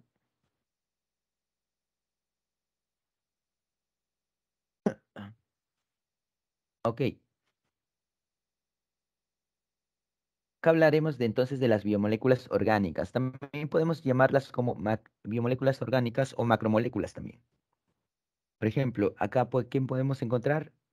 Podemos encontrar, vamos a encontrar los cuatro: glúcidos, lípidos, ácidos nucleicos y proteínas. Comenzaremos con los glúcidos, llamados también como carbohidratos, llamados también como hidratos de carbono, llamados también como azúcares, porque son dulces. ¿Cuál es la unidad de los glúcidos? La unidad básica, la unidad principal, de lo que está compuesto todo glúcido es los monosacáridos. Y hay tipos de monosacáridos. Acá vamos a poner los principales. Características de los monosacáridos. Son solubles en agua y son de sabor dulce, como todo azúcar. Por ejemplo, tenemos a la glucosa.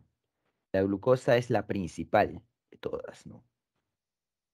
Es que nosotros cuando requerimos energía, cualquier polisacárido o disacárido que tengamos, tenemos que reducirlo a glucosa. A partir de glucosa es donde tenemos ATP.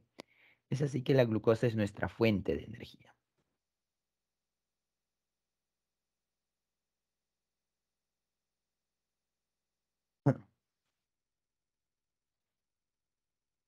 Pero acá cabe recalcar algo: fuente de energía inmediata. Los lípidos, por ejemplo, también son fuente de energía, pero no es inmediata y explicaremos por qué. Acá tenemos galactosa. La galactosa se le conoce también como azúcar de leche. Azúcar de leche. En este caso, por ejemplo, lleva lactosa por algo.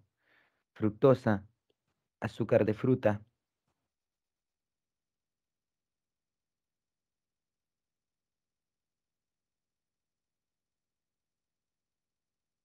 Y acá tenemos que observar algo, por ejemplo.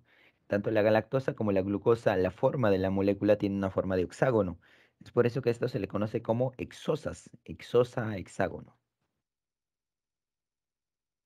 Mientras que la fructosa tiene forma de pentágono, por eso se le conoce como pentosa. En lo que se refiere a los otros tres, tenemos ribosa, desoxirribosa y ribulosa. La ribulosa lo vamos a ver nuevamente cuando toquemos el tema de la fotosíntesis.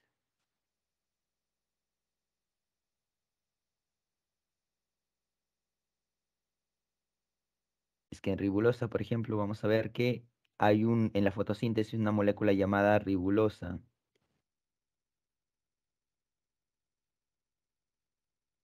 1,2 difosfato,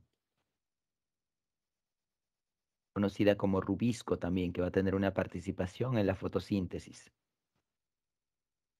Y estas dos, ribosa, desoxirribosa, son fundamentales. ¿Para qué? Para los ácidos nucleicos. Y es que la ribosa compone lo que es el ARN y la desoxirribosa compone lo que es el ADN. Por eso las siglas de ARN es ácido ribonucleico, porque lleva el término ribosa. Y la de ADN es ácido desoxirribonucleico, porque lleva la desoxirribosa. Y esa se llama ribosa y esta desoxirribosa. ¿Cuál es la diferencia? Si vemos acá, lleva el término ribosa también, pero lleva un des, que significa sin, oxígeno. Y es que la ribosa tiene un oxígeno acá y la desoxirribosa no lo tiene.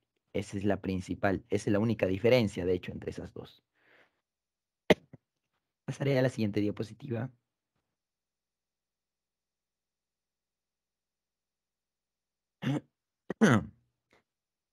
¿Qué pasa cuando unimos un monosacárido con otro monosacárido? Vamos a generar lo llamado disacárido. Y acá vamos a encontrar varias combinaciones. Por ejemplo, cuando unimos glucosa más fructosa, vamos a generar la sacarosa. Y la sacarosa es el azúcar común.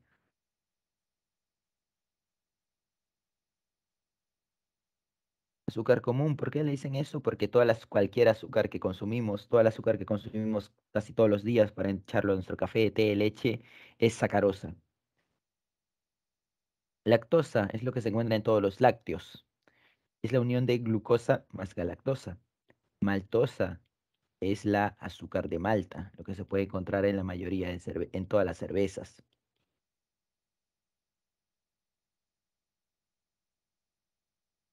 Ahora, ¿cómo se unen estos monosacáridos, en este caso glucosa y fructosa, a partir de un enlace?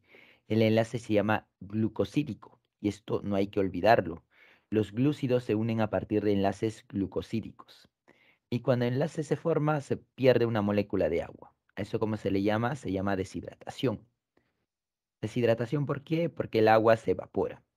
Y ahora, esta sacarosa también puede dividirse en fructosa más glucosa. Y cuando se divide, tiene que sí o sí participar una molécula de agua.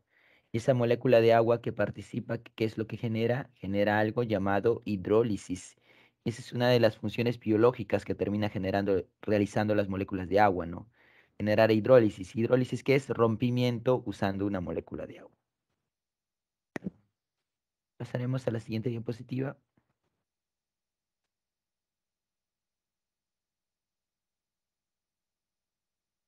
Bien. Polisacáridos. ¿Qué es un polisacárido? Disacárido era dos monosacáridos. Polisacáridos es un conjunto de una gran cantidad de monosacáridos, ¿no? Que se unieron por enlace peptídico.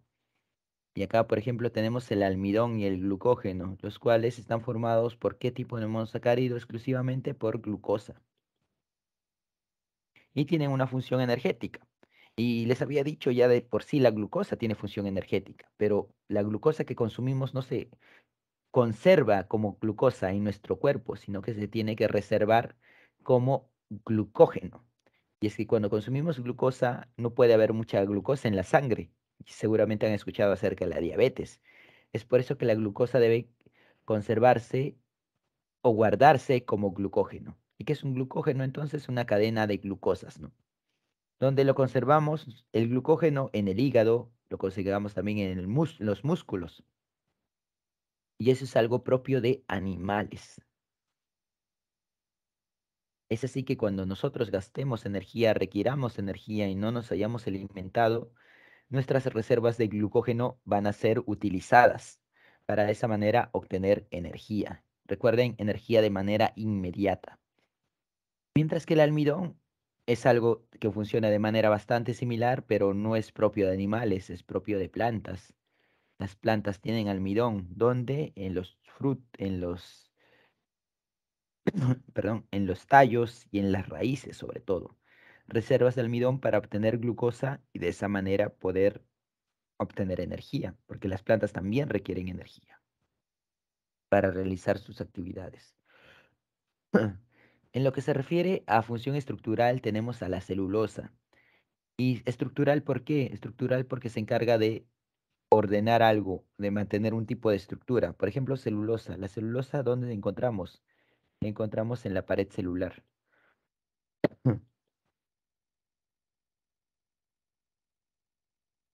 Pared celular. ¿Pared celular de qué? Pared celular es algo propio de células vegetales. Es así que la celulosa la vamos a encontrar en la pared celular de las células vegetales. En lo que se refiere a quitina, vamos a encontrarlo en animales, pero no en todo tipo de animales, sino en artrópodos, exclusivamente en artrópodos. ¿En qué tipo de estructura? En el exoesqueleto. Es que los artrópodos tienen un tipo de protección adicional y eso lo llamamos exoesqueleto. Mientras que la mureína es algo propio de bacterias.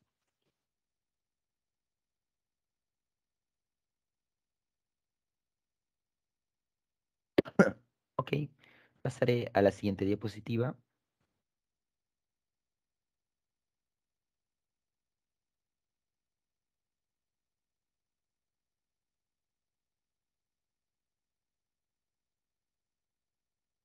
Bien, lípidos.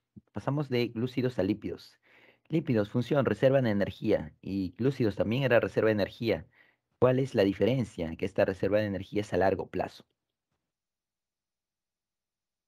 Es por eso que cuando nosotros realizamos actividad física para, no sé, bajar de peso, lo primero que vamos a consumir no van a ser los lípidos, van a ser los glúcidos.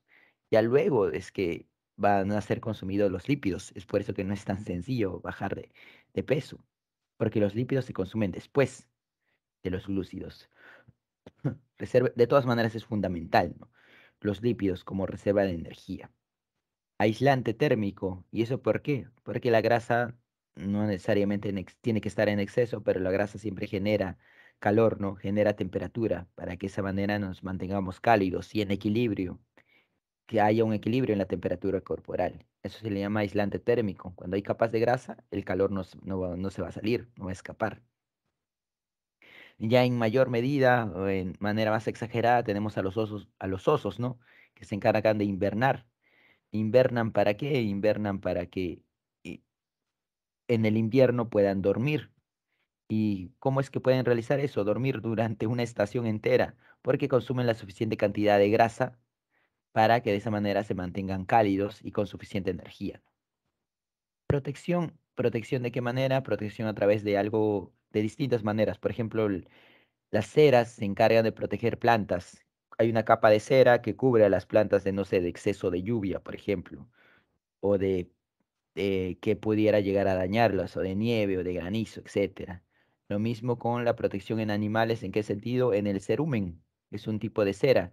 ¿Qué es el cerumen? El cerumen es la cera que nosotros encontramos en nuestras orejas, en nuestros oídos, y se encarga de tapar parcialmente nuestros oídos para proteger del exterior a nuestros huesos, ¿no? Nuestros huesos conocidos como martillo, yunque, estribo, y a nuestro tímpano también, ya que son bastante sensibles.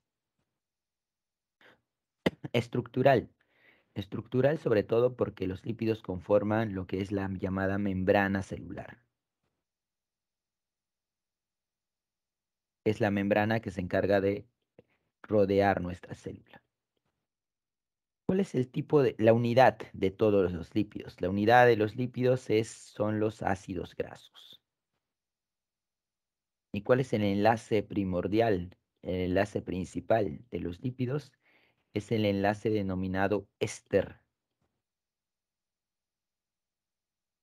Vamos a tener tres tipos de lípidos. El primero, las grasas neutras. ¿Y cuál es la función de las grasas neutras? Sobre todo, reserva de energía. Grasas neutras como cuáles? Grasas neutras como los triglicéridos. Y este es un ejemplo de triglicérido. ¿Por qué se llama triglicérido tri 3? ¿Tres qué? 3 ácidos grasos. Y un ácido graso es una cadena de carbonos hidrógenos que tiene a su vez un ácido carboxílico. Por eso se llama ácido graso. Y esos ácidos grasos van a estar unidos acá a, a un alcohol, ¿no? Alcohol llamado glicerol. Por eso se llama triglicérido. Los triglicéridos son una fuente de nuestra dieta, ¿no? Lo que nosotros solemos consumir. Y a partir de ello es donde obtenemos energía, a partir de los triglicéridos. Ahora, hay dos tipos de ácidos grasos que pueden llegar a ser perjudiciales si no sabemos cuál es cuál. Saturados e insaturados. Los saturados nosotros lo vamos a encontrar en las grasas, en las llamadas grasas de animales. Porque por si alguna vez han comido, no sé, la grasa del pollo, cuando consumen pollo a la brasa, por ejemplo, están comiendo ácidos grasos saturados. Mientras que por otro lado tenemos a los insaturados, los cuales se pertenecen a los llamados aceites, aceites vegetales. Y de hecho el término aceite y el término grasa como puede ser intercambiado, ¿no? Hay término aceite animal también. Anteriormente vendían aceites animales, aceite de productos animales que estaban mucho más baratos que los vegetales, pero ¿cuál es el problema? Que llevan grasas saturadas. ¿Y las grasas saturadas por qué se caracterizan? Porque solo presenta enlaces simples.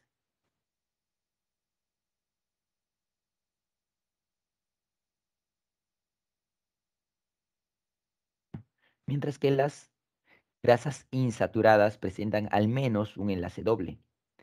¿Y cuál es la cuestión con ese enlace simple o enlace doble? Que el enlace doble es más fácil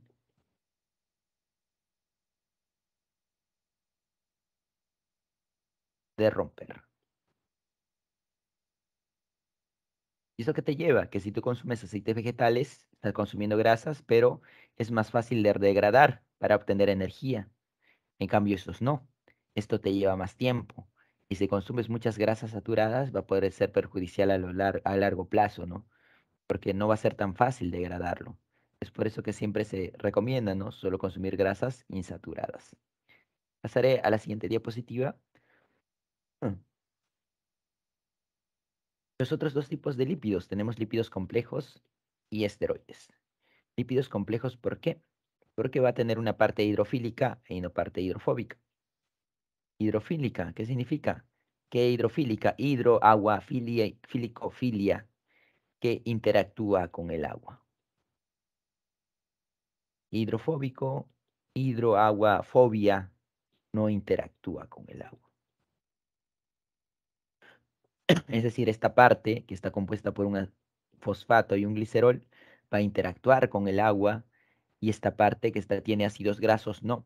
Es por eso que se llama lípido complejo, ¿no?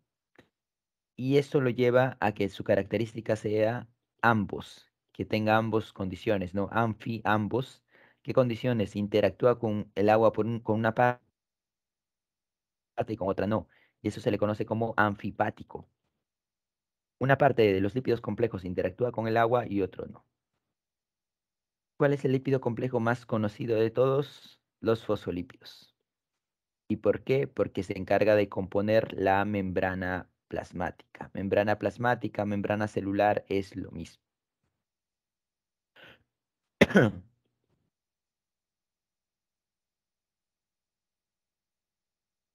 Porque es fundamental que la membrana plasmática interactúe con el agua, ¿no? No puede estar formada por otro tipo de lípido.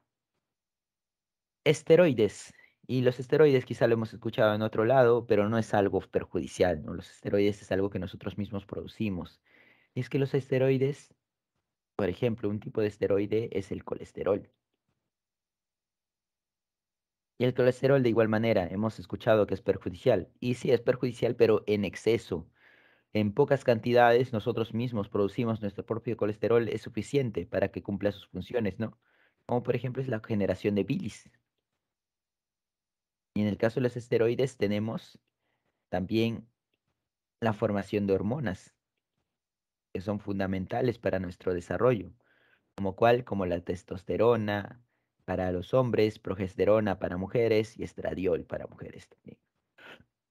Siendo esos los principales ejemplos de hormonas lipídicas. De todas maneras, sus funciones ya la detallaremos cuando toquemos el tema del sistema endocrino. Pasaremos a la siguiente diapositiva.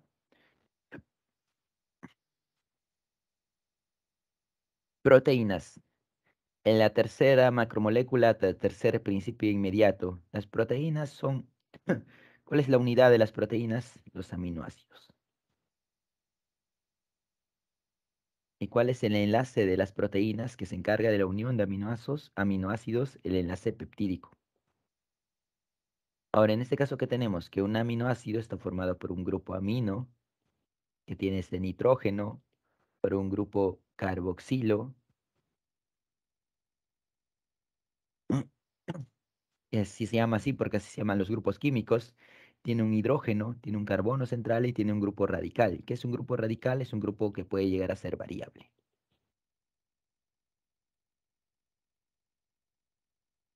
Variable. Y debido a esa variabilidad es que se pueden llegar a generar hasta 20 aminoácidos. Nosotros tenemos 20 aminoácidos.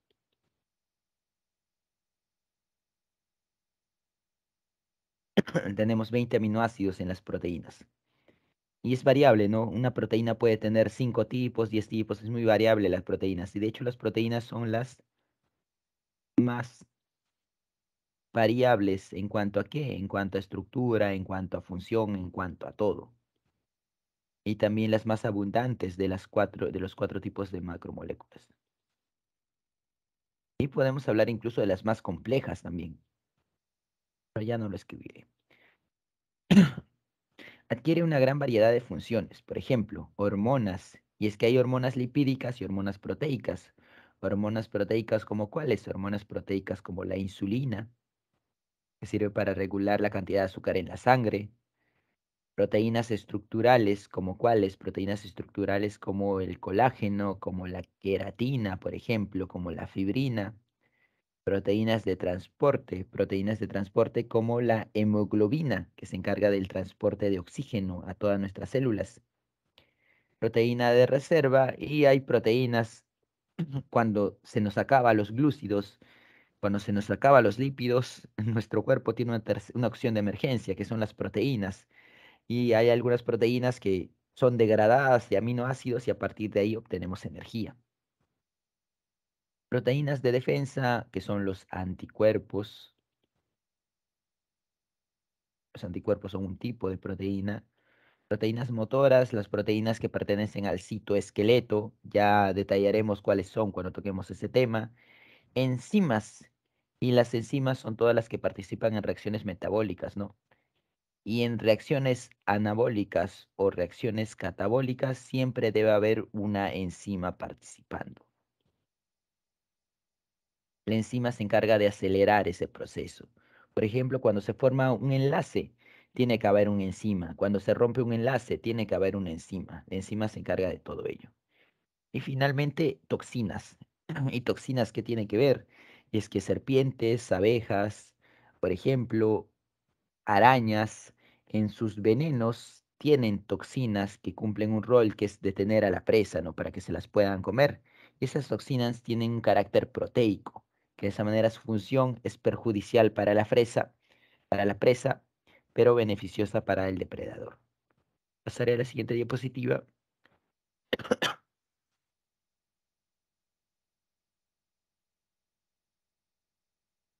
Nivel de estructura de las proteínas. Y las proteínas son tan complejas que requieren niveles de estructuras diferentes. Por ejemplo, cuando solo tomamos en cuenta a los aminoácidos unidos por enlace peptídico, eso te lleva a tener una cadena de como si fuera una cadena de perlas. Y eso nosotros conocemos como estructura primaria, cuando estamos hablando acerca solo de aminoácidos.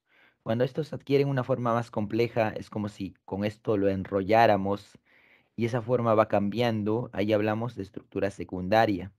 Y si esto lo enrollamos aún más, ahí hablamos de estructura terciaria. Y la estructura terciaria lo presentan todas las proteínas.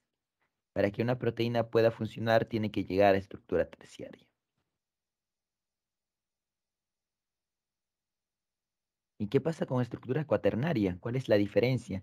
Estructura cuaternaria no es que se plegue aún más, sino que para que haya estructura cuaternaria tiene que haber algo otro que sea similar a ese, ¿no? Y que ambos en conjunto conformen una proteína. Y esto nosotros lo podemos llamar A y esto nosotros lo podemos llamar B. Eso se le conoce como cadena, ¿no? Cuando hay más de una cadena es cuando hablamos de estructura cuaternaria. Y esto lo tienen algunas proteínas, no todas. ¿Cómo podemos diferenciarlo? En este caso nos marcan esa diferencia con el color, ¿no? Cuando nos ponen uno de un color diferente y otro de un color totalmente diferente. Son dos cadenas que conforman una proteína. Bien, esos son los tipos de enlaces que tienen las proteínas. Y a una proteína siempre tiene que estar, eso es forma normal, ¿no? Es forma naturalizada, como se le conoce. Pasemos a la siguiente diapositiva. Ácidos nucleicos. Es el último tipo de macromolécula. En lo que se refiere a ácidos nucleicos tenemos dos tipos, ARN y ADN. ¿Cuál es la base de todo ácido nucleico? La unidad de los ácidos nucleicos son los nucleótidos. Tanto ADN como ARN están formados por nucleótidos. ¿Y un nucleótido que presenta? Un grupo fosfato, un azúcar que se le llama azúcar pentosa, porque ya sea ribosa o desoxirribosa, es una de las diferencias entre ambos. La diferencia principal es un azúcar pentosa y una base nitrogenada, que se llama así porque tiene nitrógeno, las cuales vamos a encontrar dos tipos, purinas y pirimidina. En el caso de purinas tenemos, por ejemplo, adenina, guanina, y en el caso de pirimidina, citosina, timina y uracilo. Acá hay algo fundamental, y es que la timina, por ejemplo, es algo exclusivo del ADN. No vamos a encontrarlo en ARN, solo ADN, mientras que el uracilo es exclusivo de ARN. Igual, no vamos a encontrarlo en ADN. ¿Cuál es la función? Conservación y expresión de la información genética, es decir, que los genes se transfieran de generación en generación, que se hereden. De eso se encarga el ADN. El ADN son los genes, ¿no? Y el ARN se encarga de ayudar a que se transmita esa herencia. Veamos una de las diferencias, uno ribosa, otro desoxirribosa. La otra diferencia, uno timina, otra uracilo. Y acá vemos algo, dos tipos de enlace, enlace covalente fosfodiéster. ¿Y esto qué es? Es el enlace principal.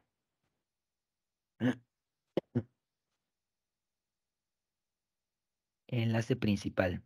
Te hablan del enlace principal, de cómo se unen los nucleótidos en los ácidos nucleicos, es el fosfodiéster. Y acá te hablan de complementariedad de las bases, y es que las bases nitrogenadas pueden llegar a unirse. Y es útil que las bases nitrogenadas se unan, sobre todo para el ADN. ¿Y eso cómo se unen las bases nitrogenadas? A partir de puentes de hidrógeno, que también es un tipo de enlace que participa acá. Pero las bases nitrogenadas no se unen en cualquier orden, sino que tienen una específica complementariedad. Por ejemplo, adenina se une a timina, no se va a unir a otro, y citosina se une a guanina, no se va a unir a otro. Acá igual adenina a timina y citosina a guanina. Y si hablamos de ARN, ¿a quién se uniría? Uracilo, reemplaza timina, ¿no? Y de esa manera, uracilo en el ARN se uniría a adenina. Pasaré ya a la última diapositiva y hablar de las diferencias entre ARN y ADN en cuanto a estructura.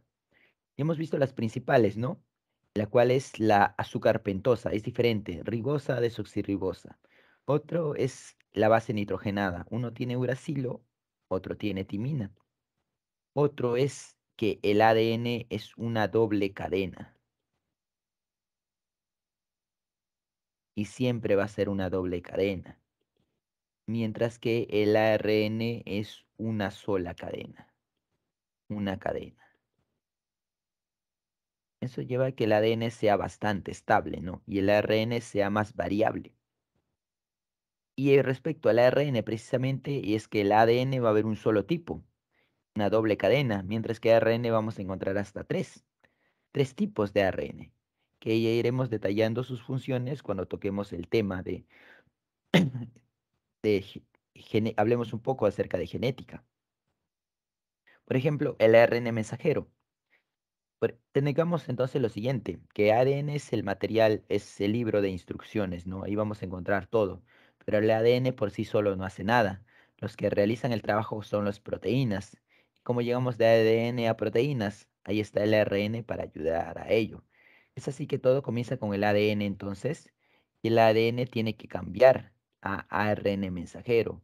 Eso lo veremos también, pero por ahora yendo adelantando, a eso lo conocemos como transcripción. El ARN que surge de ADN se llama ARN mensajero. Copia información del ADN.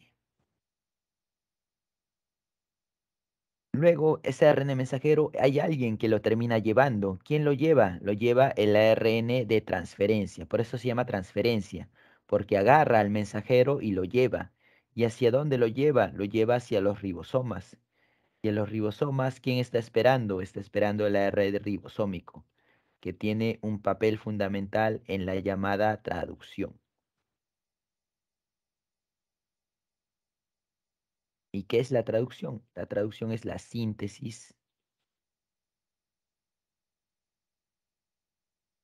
de proteínas. Y como les digo, el ADN es el manual de instrucciones, pero quien te realiza todo el trabajo, quien te realiza todas las funciones en las células son las proteínas. Y es por eso que el ARN sirve como intermediario para que del ADN podamos llegar a proteínas. Finalizando así con la clase del día de hoy. No sé si tienen alguna pregunta, si no iré a pasarle las claves. Profesor, ¿podría retroceder una diapositiva, por favor? Ya, ¿está? Sí, ¿podría explicar en la última imagen donde dice de 5 a 3 y de 3 a 5, por favor? Ah, ok. En este caso, este es un ejemplo de ADN, porque como hemos visto, ADN es una doble cadena. Y en el caso de ADN, los nucleótidos tienen que estar ordenados de tal manera que tienen que estar en sentido reverso. Por eso al tema de doble cadena se le agrega un punto más. Doble cadena anti. ¿Anti qué? Antiparalela. ¿Por qué? Porque van en sentido reverso ambas cadenas. Los nucleótidos es como si estuvieran al revés. ¿Y de dónde salieron los números 5 y 3? No es porque sonara bonito el nombre y lo hayan puesto, sino que esos números salen específicamente de acá. Por ejemplo, si nos organizamos acá y vamos escribiendo los nombres, vemos 1, 2, 3, 4, 5, ¿no? En química les van a hablar seguramente de nomenclatura. Y hay un punto desde donde se inicia. En este caso sería el carbono 1. Acá hay un carbono. Carbono 2, carbono 3. Carbono 3 es este. Acá le ponen 3', ¿no? Carbono 4, carbono 5. Este es el carbono 5 y le ponen carbono 5'. Acá te ponen 5', ¿por qué? Porque este acá está yendo en la parte superior. Y acá te ponen 5' abajo, ¿por qué? Porque esto acá está de cabeza, ¿no? Volteado. Es por eso que al ADN se le conoce como doble cadena antiparalela. Y estos números, 5' y 3', sí vale la pena que los recuerden, ¿no? Porque son clave en todo lo que tiene que ver con ADN. Gracias, Bien, profesor. bien. Si no hay alguna pregunta, les pasaré las claves. Ok, en la 1 te habla de escasa presencia. E igual el yodo lo hemos mencionado, ¿no? En la 1, B, oligoelemento. En la 2, estudio de la flexión de las extremidades durante el andar de los vertebrados. Te habla de movimiento. ¿Y eso quién se encarga? Se encarga la biofísica. La 2, la C. La 3, virus son objetos de estudio y además se emplean con vectores matriz. Sin embargo, no son considerados seres vivos. ¿Por qué?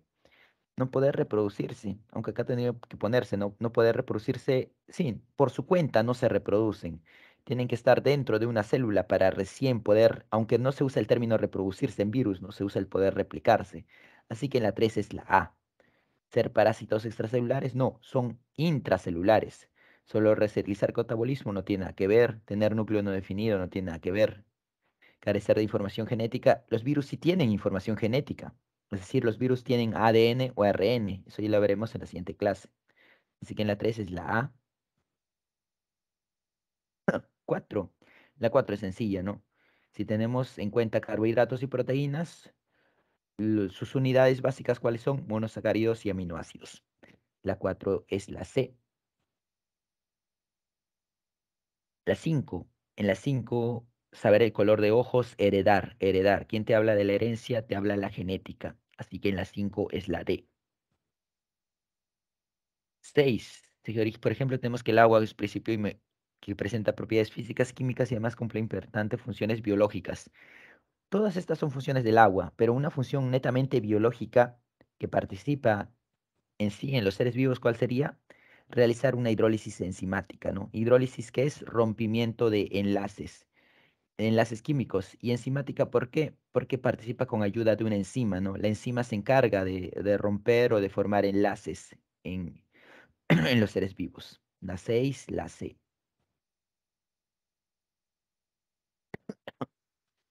La 7, CO2, pero a su vez es muy importante para las plantas debido a que donador de electrones de fotosíntesis no, utilizado como sustrato de respiración celular tampoco, capacidad de coordinar respuestas tampoco, transporte de gases de plantas tampoco, es fuente de carbono para la formación de glucosa, sí.